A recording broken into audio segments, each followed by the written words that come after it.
One of the things I found the most difficult when it came to figuring out a budget for myself was finding a system that was easy to use but also gave me all the information I needed. So then I did what I always do when I have a problem I can't seem to solve on my own. I went to Google and I found out that there's actually a pretty good monthly budget template that you can get for free on Google Drive. I was about to say Google Plus, doesn't exist, on Google Drive.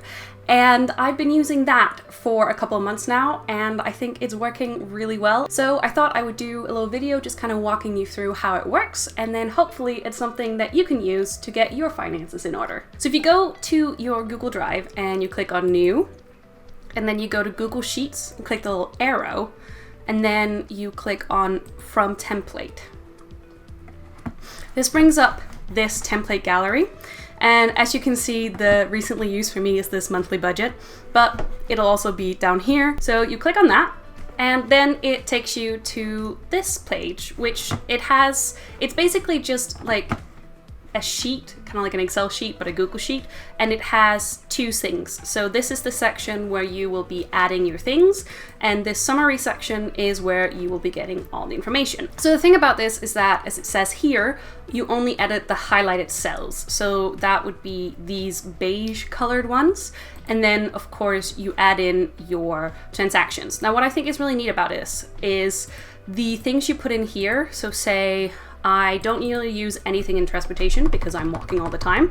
So we're gonna turn this into clothes instead. I don't have any pets because I'm a student and I'm not allowed to. So let's turn that into social because I would like that. So what you do out here is you plan how much you're gonna spend on it. So say for me, I'm gonna spend just 30 pounds. Gifts is 10. I'm just gonna do like the two first ones because you get the gist. You fill in the beige section. Over here, you have your income. So say you get paycheck or you get a maintenance loan. You can split that up into how much your loan will be each month. You can put that in here. And then whenever you spend something, you go here. And then you put in the date, you put how much you spend. So say I spent 30 pounds on my food. And then you can put it here. So say I went Sainsbury's.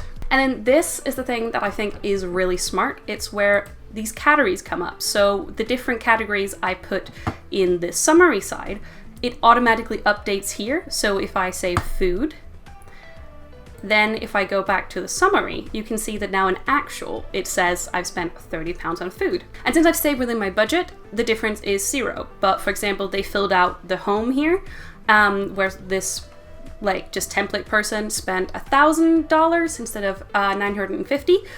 And so they have a difference of 50, but because I haven't spent anything on gifts, I have a surplus of 10. So it tells me here that the difference in what I was planning on spending this month and what I've actually spent is 40 pounds. I say pounds, I know that it's in dollars on the actual thing. There is a way to change that, but I'm gonna be really honest with you and say that it didn't bother me, so I haven't. It's just numbers. So I just know that even though it's a dollar sign, it is pounds for me. Now, the same thing works for your income, where you put in how much you get, how much you think you're getting versus how much you actually got, and then you have a difference. So for example, for this random person, it was already here. It said a paycheck of 1,450, but they actually got 1,500. So then they have a surplus of 50 pounds. So for this section up here, it's kind of like the overview of your monthly thing and also the place where you will track your savings. So for this, I've just put 0 because let's just pretend we've opened up a new savings account. And then the sheet will automatically look at your expenses, so what you plan to spend and how much you spent, and compare that to your income, how much you plan to spend and how much you actually spent, and then it'll figure out for you how much money you should have left. It's pretty neat. You can, as you can see, there's add more rows here at the bottom if you need more things. Specifically for me, I usually run out of the transactions, so I'll just add another 10. Now, it doesn't give you kind of like the underlined thing, but it does still work. It just looks a little bit differently, but you can still like choose gifts and then put in, say, £20, and then if you go here, it will still have updated it. If you need to add more categories, I think I ended up having to in my own.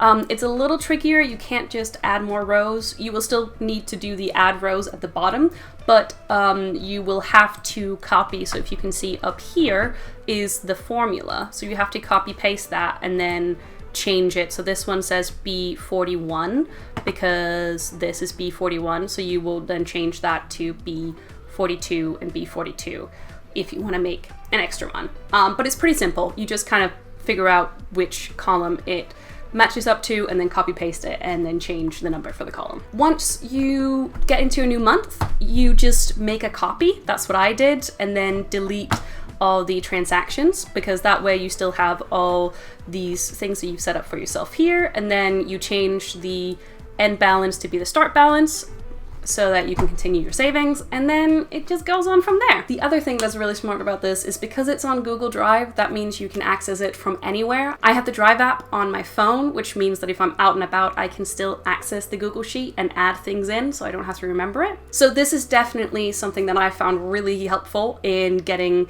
me to start actually using a budget. Thank you so much for watching. I hope you found this helpful, and if you have any budgeting tips or any templates or anything like that that you like to use, please leave them in the comments down below so we can all help each other out with sorting our finances this year.